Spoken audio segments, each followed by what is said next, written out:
welcome to The Next Word. I'm your host, Christine Warnke, and we have a very distinguished diplomat on today's show. His Excellency Sven Alkalaj, Ambassador from Bosnia and Herzegovina. Ambassador Alkalaj has dedicated his entire career to strengthening international cooperation and deepening the bonds between nations and local communities. As the current ambassador of Bosnia and Herzegovina to the United States, he has played a vital role in advancing dialogue, promoting cultural understanding, and representing his country with exceptional leadership on the global stage. His work also builds on a unique and enduring partnership, the sister state relationship between Bosnia and Herzegovina and the state of Maryland through its National Guard collaboration that has fostered mutual respect and long-term relationships, security cooperation, and lasting friendship. Welcome, Ambassador, and thank you for being on The Next Word. Thank you for inviting me, and thanks for the nice introduction. No, it's a true introduction. And so tell the viewers a little bit about, of course, Bosnia and its population. And Bosnia is not a big country. We are about 3 to 3.5 million population. We were part of former Yugoslavia, one of the 6 republics. After dissolution of Yugoslavia, Bosnia proclaimed independence on the March 1 in 1992. Wow. And then in April, there was aggression from the Serbian side. So there was a very difficult war started, which lasted 3.5 years. And Sarajevo, the capital where I was born and raised and had my schools, was besieged throughout all these times. Right, but 1992. You started as an engineer. Yes. But so what inspired you to get into diplomacy and representing your country? Maybe it was like I was recruited under I started as an engineer, as a businessman, and I was representing Bosnia-Herzegovina and the largest company, Energo Invest, in Thailand, Bangkok. So one night I received a phone call from my foreign minister, Dr. Haris Silajic, and said, would you like to join our government because we are starting forming a diplomatic corps and everything, and we would like you to be ambassador in the United States. So the next day I flew into Bosnia, and then after discussion with the then foreign minister, he says, you're going to the US as our ambassador. So you're U.S. ambassador to the United Nations first, correct? No. I was here. I was talking about 93 to 2003 during the war. Okay. Then I was mainly. Bosnia and Herzegovina had this embargo on the arms, so that was my major task to help to lift the arms embargo on Bosnia and Herzegovina. Later on, I was appointed as ambassador to the United Nations, and from the United Nations, they sent me again to Washington. Because you're so good. Well, that's what they did. So we hope you like Washington, and I guess living here. What do you like the most about Washington? Living here, and it's an exciting city, and of course. It's good. I arrived from Washington from New York, which is too busy. I like New York. Is good to be maybe for a week or so, but to live in New York, it's not my cup of coffee, I would say. But Washington is being so wide, not so busy, and a lot of greenery and everything. It's always, I had it in my heart. But maybe that was also that I felt good during my first term, and I had many friends in the U.S. and especially in Washington. That's great. Your president was just here, but 2 weeks ago, and the relationship that has now been formed and is growing between Bosnia and the United States. Can we talk a little bit about that? And as you see? 'Cause I know it's Yes. stronger today than. Actually, from the very beginning of the war, our concept was relying on the United States, because Europe was not that, it's pretty much dysfunctional, not acted as one, but we trusted that the United States will be standing behind us. So the strategy from the very beginning was to rely on the United States. So throughout all of these years, we continued to work and cooperate with the United States, especially at the first time we were having this peace negotiation, which were concluded in Dayton, Ohio, which ended the war in Bosnia. And after that, we worked here with the U.S. administration, but also it was important, the World Bank is here, Monetary Fund is here, so Washington is really a city where most of our activity has been. And speaking of finance, then, what opportunities are there to attract American investors to Bosnia? Thank you for this question, because just yesterday we had a big conference here on gas, transition gas, because the position of the Trump administration is energy security means country security and safety. So U.S. decided to build a big power plant, but also a pipeline, which will bring the gas, American gas, to Bosnia Herzegovina, because we have a gas terminal in Croatia, and then it will be expanded to Bosnia and Serbia and the other countries in the region. So we will not be depending on the Russian gas. And you know what's the situation. And we would like to diversify sources of our gas supply in our country. So take into account that our winters are also very harsh, because Sarajevo was Winter Olympic City, 1984. So winters are harsh, and that's why we need a lot of gas for heating and for the other purposes for industry as well. And speaking of the Olympics, maybe you'll get them back again in the future.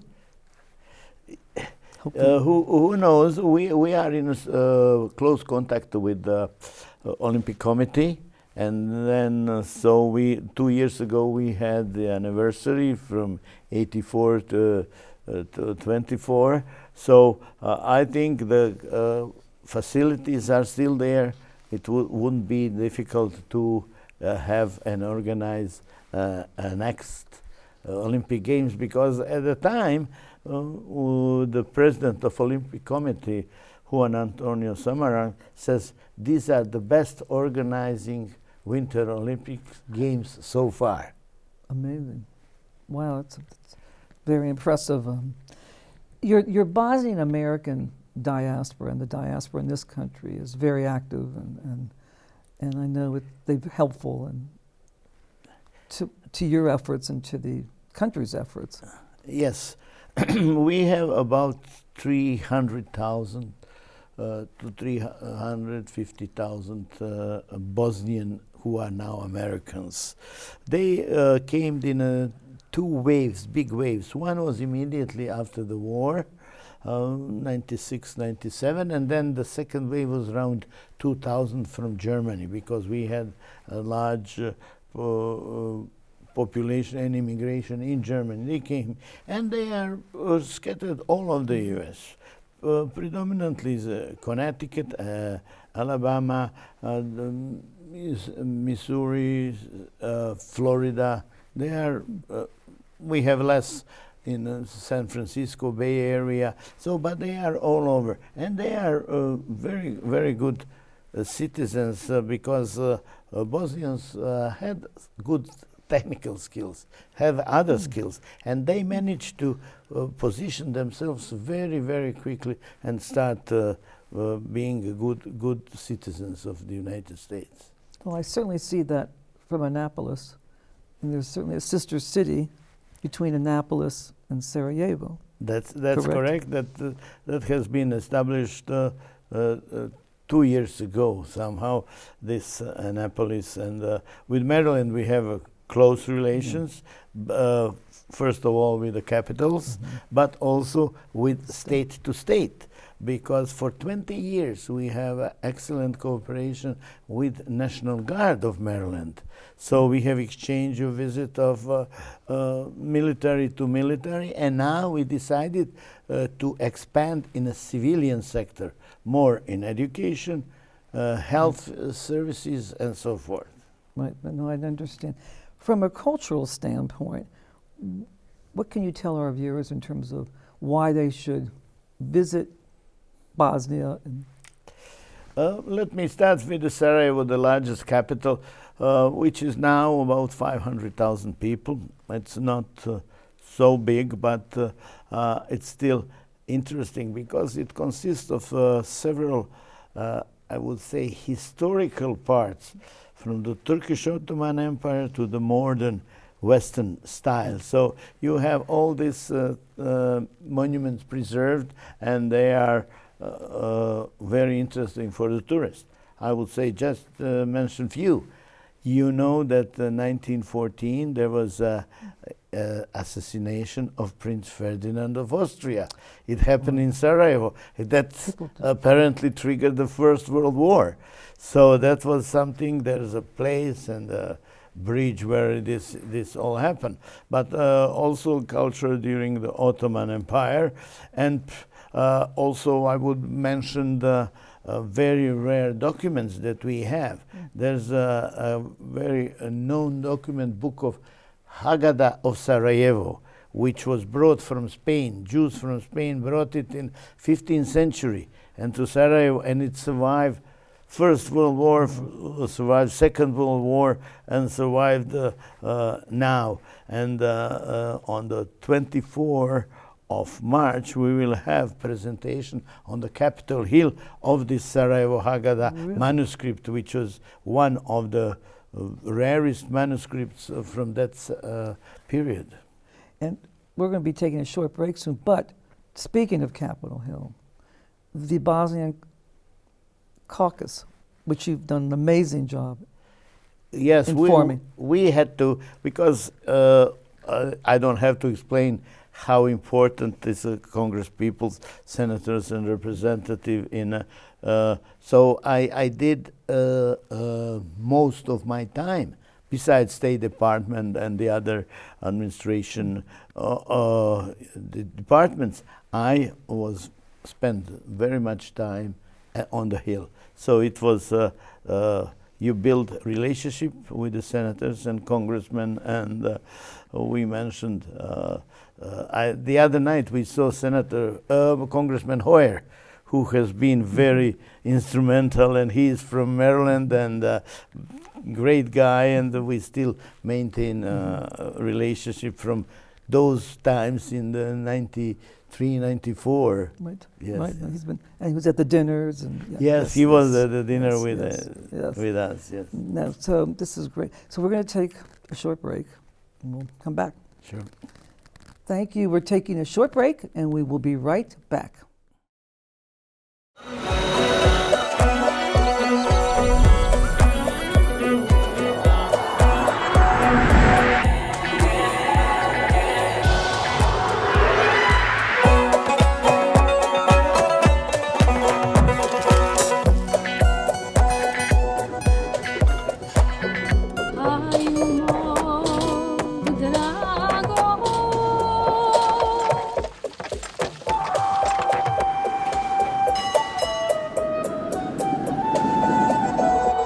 Feel it.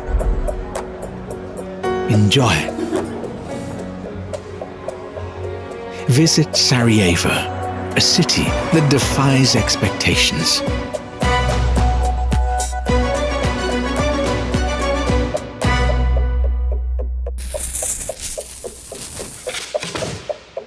Feel it. Enjoy it. Visit Sarajevo, where cultures embrace. Welcome back to The Next Word. I'm your host, Christine Warnke, and we have a very special guest, His Excellency Sven Alkalaj, the ambassador from Bosnia and Herzegovina to the United States. Ambassador, thank you again. Thank you. For being here. So last November was the 30th anniversary of the Dayton Peace Accord. That's Let's correct. talk about that, because 30 years, amazing, have gone by. Oh, they went for me also very quickly.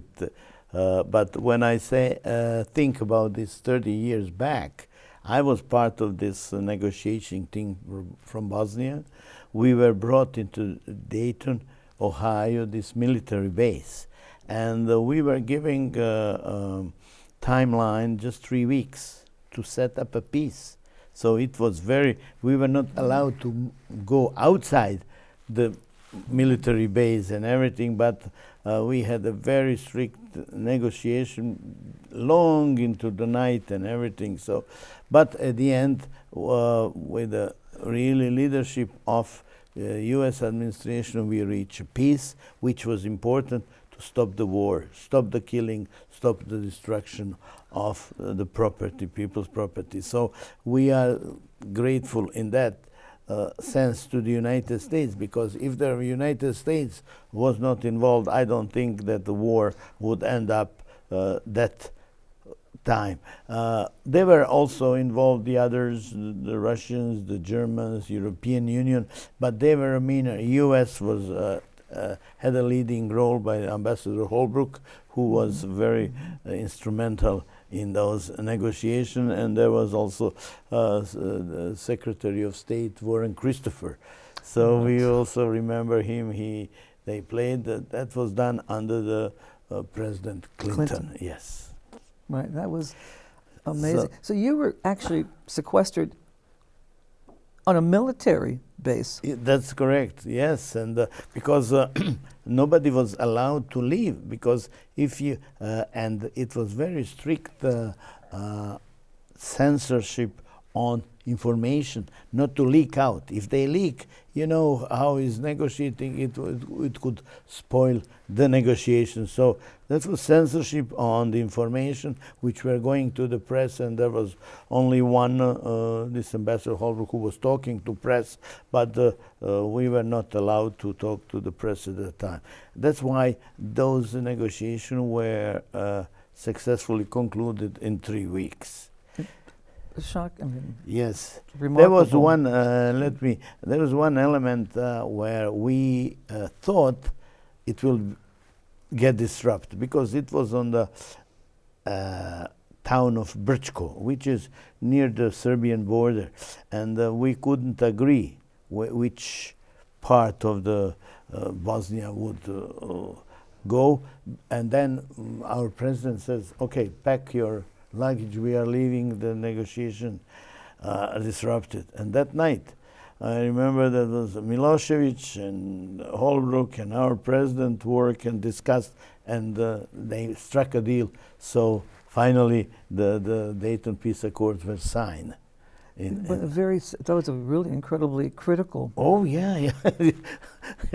The tension, you can feel the tension in the air. Amazing. Of the So the lessons that were learned in Dayton, how can you apply them today in terms of other regions of the world that are going through kind of similar experiences? It's conflicts? important. I think when you see today's geopolitical situation, wars all over the place, and especially the war in Ukraine, I think Trump administration are doing the right thing, putting the parties to discuss together, and also with intermediary.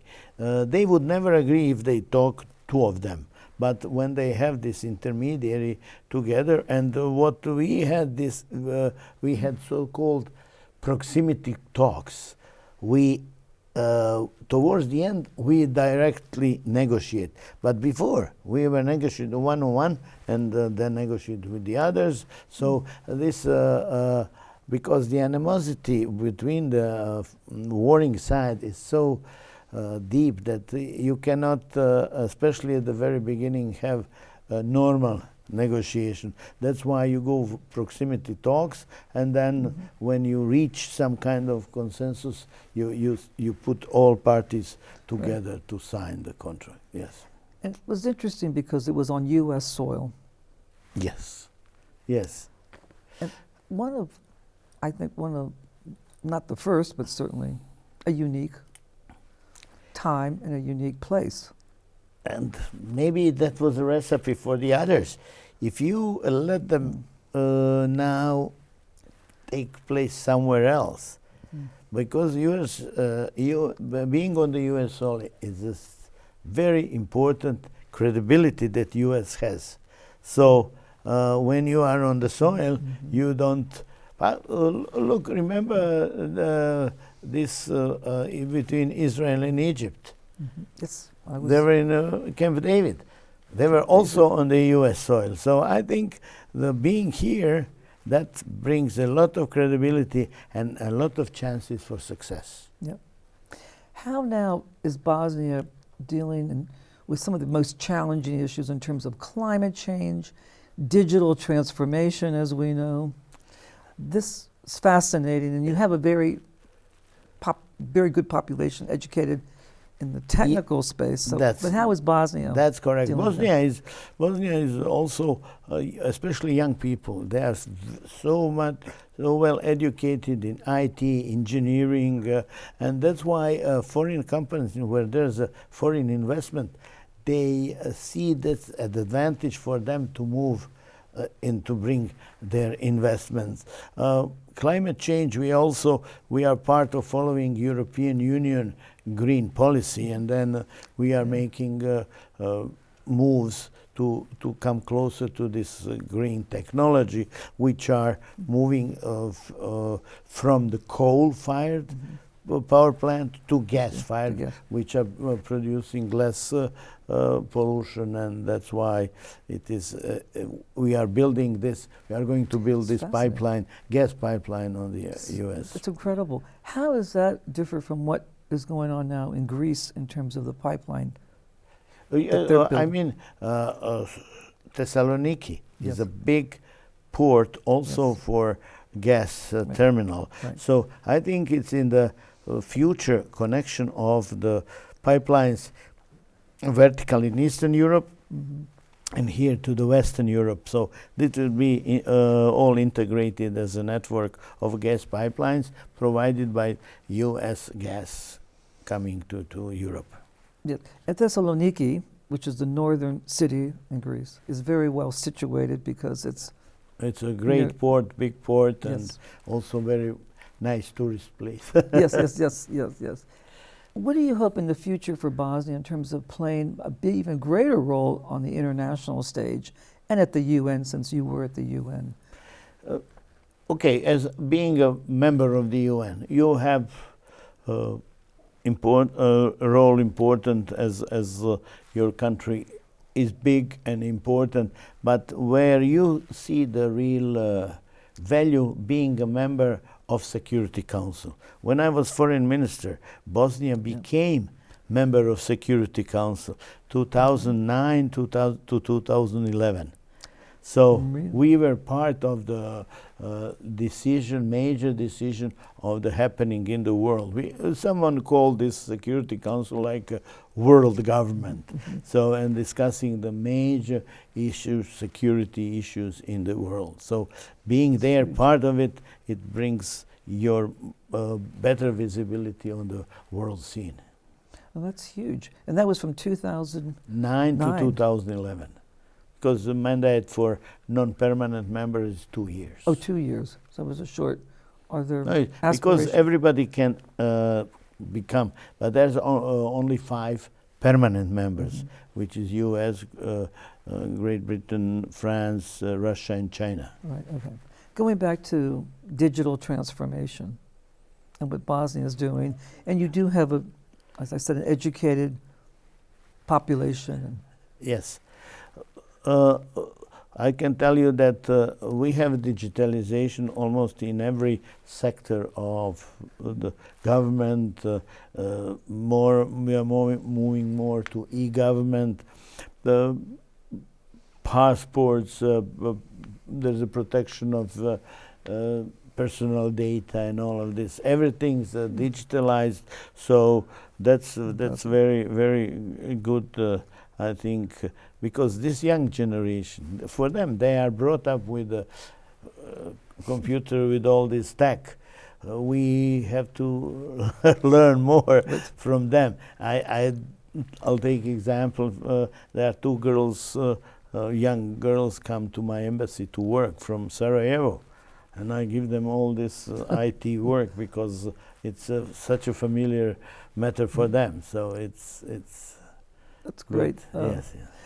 And coming back to local issues, and I know you're very proud of the relationship of the National Guard between your country and, of course, the state of Maryland, and what you've all done, and it's been long term. This is a long-term relationship which we developed for 20 years. It's going, and it's developing even more.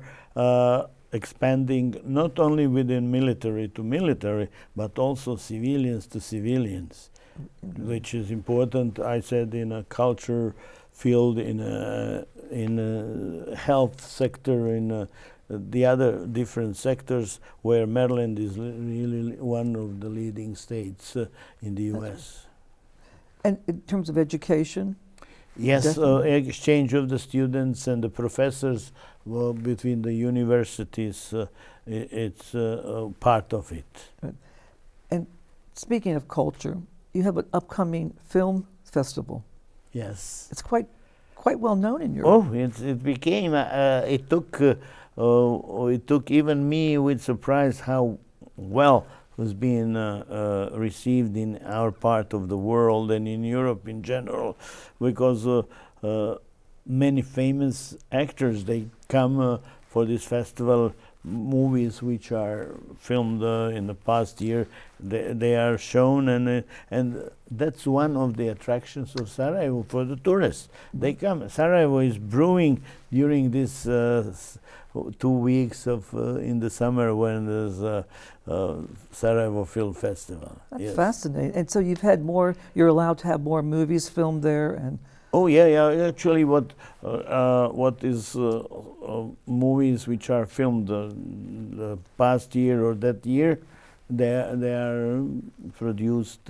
They are shown in the Sarajevo Film Festival. Really interesting. So our populations have a possibility to see all the movies which maybe won the Oscars and all of this that year.